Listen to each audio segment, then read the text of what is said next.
अस्सलाम वालेकुम नाज़रीन, ए न्यूज़ में आपका खैर मकदम है। आइए देखते हैं आज की ताज़ा खबर। अस्सलाम वालेकुम। आज जो है तकरीबन 3 दिन हो गए हैं जो मस्जिद को शहीद किया गया। सेक्रेटेरिएट में 2 मसाजिद को शहीद किया गया, मस्जिद मोहम्मदिया दफातिर और मस्जिद हाशमी।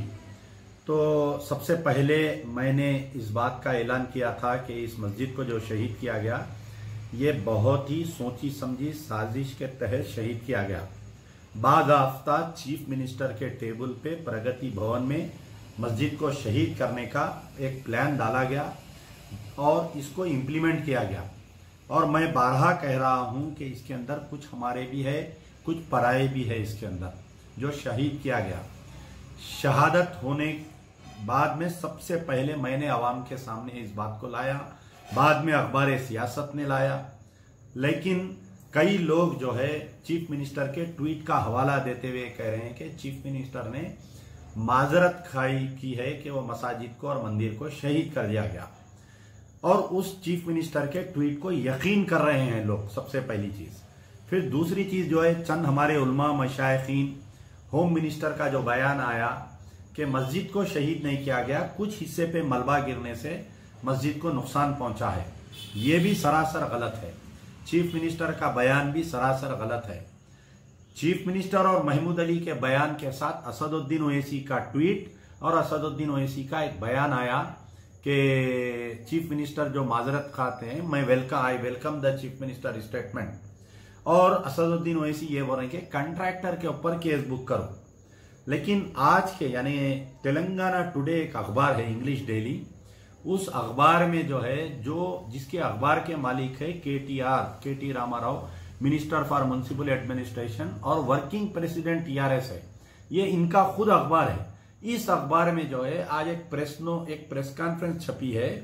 प्रेस कॉन्फ्रेंस में हिस्सा लेने वाले जो है Nagendra MLA, MS Prabhakar MLC, Bontu Rammohan mayor GHMC, M Srinivas MLC general secretary TRS. ये M Srinivas number 3 in position है। केसीआर केटीआर के बाद में अगर किसी का नाम आता है तो एम श्रीनिवास है, जो हमेशा टीआरएस भवन में रहते हैं उन्होंने, और सीएम केसीआर कुछ भी अगर इंस्ट्रक्शन रहे तो एम श्रीनिवास को ही देते हैं।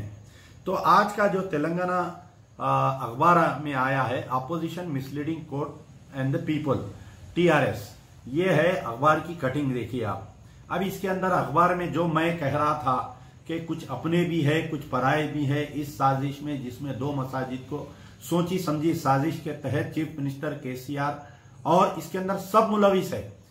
Chief secretary government of Telangana मुलविस है, director general of police Telangana मुलविस है, कमिश्नर ऑफ पुलिस हैदराबाद इसमें मुलविस है, बल्दिया कमिश्नर इसमें मुलविस है, वक्फ बोर्ड के चेयरमैन इसमें मुलविस है, चीफ एग्जीक्यूटिव ऑफिसर वक्फ बोर्ड इसमें मुलविस है, वक्फ बोर्ड के तमाम अराकीन इसमें इन्वॉल्व है। मैं बारहा कह रहा हूं कि कुछ उलमा मशाइखीन और कुछ लीडरों को भी इस बात की इत्तला थी कि ये मस्जिद को शहीद किया गया। आज जो है तेलंगाना टुडे में ये Nagendra MLA, MS Prabhakar, Bontu Ram, M Srinivas का बयान आया है। मैं उस बयान को पढ़कर सुनाता हूं। They stated that Chief Minister K. Chandrasekhar Rao had consulted religious leaders over demolition of places of worship in the Secretariat complex. क्या बोल रहे हैं अखबार में ये लोग? They stated that Chief Minister K. Chandrasekhar Rao had consulted, what सुनिए, had consulted religious leaders over demolition of places of worship in Secretariat complex। यानी चीफ मिनिस्टर ने कुछ मजहबी रहनुमाओं से बातचीत की है। तो अब आया चीफ मिनिस्टर या ये 4 लीडर जो प्रेस कॉन्फ्रेंस करे, ये नाम बताए कि चीफ मिनिस्टर किससे बात करे, क्योंकि मस्जिद टूटने के बाद में तो कोई मुलाकात नहीं हुई। चीफ मिनिस्टर कोई उलमा मशाइखीन, कोई सियासी कायदीन से बात नहीं किए। ये जो भी बातचीत हुई टूटने से पहले बातचीत हुई, ये बड़े हैरत की बात है। और अल्लाह ताला इनके मुंह से सच बोलने लगाया। मैं जो शुरू दिन से कह रहा हूं वो आज मेरी बात को सच साबित हो गई। और जब से मस्जिद टूटी, आप गौर करिए, रोजाना कोई ना कोई एक इश्यू के तहत अवाम का जहन मोड़ दे रही कई बोल रहे हैं सिलेंडर, ऑक्सीजन सिलेंडर नहीं देना, बैन कर दो। आज असदुद्दीन ओवैसी एक वीडियो कॉन्फ्रेंस करके बोल रहे हैं कि मुकामी कारपोरेटर वो सिलेंडर वालों को लेके पुलिस स्टेशन को जाओ, यानी पड़ोसी की दुकान पे नानी की फातिहा पढ़ो जाके, वो काम उन्हें कर रहा उसको लेके जाके, जबकि कोई ऐसी बात नहीं है। तो आज का ये जो स्टेटमेंट है, ये बात वाज़ेह हो गई कि चीफ मिनिस्टर ने कुछ लोगों से पहले से ही बात की। अब वो जो चीफ मिनिस्टर का बयान है कि गलती से टूटी, होम मिनिस्टर का जो बयान है कि मलबा थोड़ा गिरा, एक मस्जिद वो हुआ, फिर असदुद्दीन ओवैसी का जो वेलकम है, और नया जो नक्शा है उसके अंदर जो है सेक्रेटेरिएट के पूरे कॉम्प्लेक्स में कहीं भी मस्जिद बनने का नहीं है। सेक्रेटेरिएट के बाहर जो अनमोल होटल के सामने जो रोड निकल रही ना, वहां पर एक मस्जिद का एक प्लान है छोटा सा का, जो 200-300 गज पे मस्जिद बनेगी। जो लोग गुमराह कर रहे हैं कि सीएम साहब मस्जिद बनाते बोले 2 मस्जिद टूटे, 2 मस्जिद का जिक्र नहीं, उसी मुकाम पर बनाने का कोई जिक्र नहीं, असदुद्दीन ओवैसी के मुतालिबे में कोई जिक्र नहीं उसी मुकाम पर बनाने का। अच्छा, ये हो गया। अब इसी प्रेस कॉन्फ्रेंस में बोंतु राम मोहन मेयर, एक सीनियर लीडर है टीआरएस के, उनकी जहनियत देखिए क्या है। मैं हमेशा बोलता हूं ये टीआरएस नहीं है, टीआरएसएस है। तो बोंतु रामन ये बोल रहे हैं, उनका मैं कोट पढ़ रहा हूं, ये मेरे हाथ में देखिए। The opposition parties are behaving as if such incidents never occurred in the country during the regime. Prime Minister Narendra Modi ordered for demolition of many religious structures for road expansion in Gujarat during his tenure as chief minister. He pointed out. Bonthu Raman क्या बोल रहे हैं कि opposition ऐसा behave कर रहा है कि कभी कोई मस्जिद को नहीं तोड़े, और केसीआर को मोदी से मिला रहे इन कि मोदी अपने दौर में as a chief minister Gujarat में कई मसाजिद तोड़ा, कई मंदिर तोड़ा रोड वाइडनिंग के लिए, इसलिए चीफ मिनिस्टर भी तोड़े। वाह वाह वाह वाह, यानी केसीआर को लेके जाके मोदी से मिला रही। तो क्या बोंतु रामन का बयान को हम सीरियस लेना चाहिए नहीं चाहिए? हमारे उलमा मशाइखीन काबिल गफलत से निकलना चाहिए या नहीं चाहिए? हमारे उलमा मशाइखीन ये असद अकबर के चंगल से बाहर निकल के एहतजाज करना चाहिए या नहीं चाहिए? आप बताइए। क्या हमको चीफ मिनिस्टर के ट्वीट को यकीन करना चाहिए नहीं चाहिए? क्या महमूद अली जो अंबरपेट में जो मस्जिद को शहीद करे थे तो बयान ये थे कि दोबारा बनाएंगे, क्या उनके बयान को हमको यकीन करना या नहीं चाहिए? बताइए।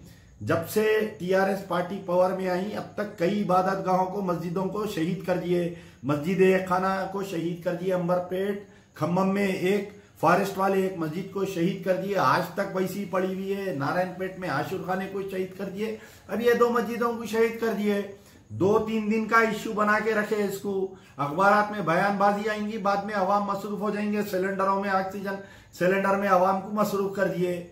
लेकिन मैं गुजारिश करता हूं कि मस्जिद की शहादत को, इस जख्म को खिरोच कर जिंदा रखो, पहली चीज। दूसरी चीज, जब तक मस्जिद खाना की तामीर चालू नहीं होंगी उसी मुकाम पर, जब तक सेक्रेटेरिएट में उसी मुकाम पर 2 मसाजिद की जब तक तामीर शुरू नहीं होंगी, कोई उलमा मशाइखीन जाके चीफ मिनिस्टर से नहीं मिलेंगे। असदुद्दीन ओवैसी के साथ अगर कोई उलमा मशाइखीन जाकर मिलेंगे तो वो अपने अल्लाह के सामने जवाब दे होंगे। खातिल के पास जाके हाथ नहीं मिलाएंगे, ना कोई महमूद अली से मिलेगा, ना कोई चीफ मिनिस्टर से मिलेगा। इस मसले पर, मस्जिद के मसले पर असदुद्दीन ओवैसी कोशिश कर रहे हैं पूरों को लेके जाके मुर्गा बनाने की। वहां पर खुदारा मैं गुजारिश कर रहा हूं, खास तौर पर हामिद मोहम्मद खान जमात इस्लामी से मैं गुजारिश कर रहा हूं कि तुम असदुद्दीन ओवैसी के पीछे मत भागो, जाके चीफ मिनिस्टर से मत मिलो, और तुम्हारे जो जमात इस्लामी के रुकन है उनको बोलो कि इस्तीफा दो। अभी तक इस्तीफा नहीं आया वक्फ बोर्ड के रुकन की हैसियत से। मलिक मोतशिम अली खां गए, मस्जिद शहीद हो जा रही, वक्फ बोर्ड के मेंबर बरकरार है। मस्जिद शहीद हो जा रही, होम मिनिस्टर बरकरार है। मस्जिद शहीद हो जा रही, टीआरएस एमआईएम की दोस्ती बरकरार है। मस्जिद शहीद हो जा रही, ट्वीट पे वेलकम बरकरार है। मस्जिदा शहीद हो जा रही, उलमा मशाइखीन केसीआर की तायीद कर रही। क्या अल्लाह के ने मुंह दिखाएंगे? ये तमाम लोग समझ में नहीं आ रहा, मेरा दिल जल रहा मेरे भाई। इसलिए मैं आप लोगों को 12 आगाह कर रहा हूं। हो सकता है कि पुलिस डाल देंगे, मेरे को नजरबंद कर देंगे, मेरे को केसेस डाल देंगे, लेकिन अल्लाह के घर में no compromise, no compromise, no compromise.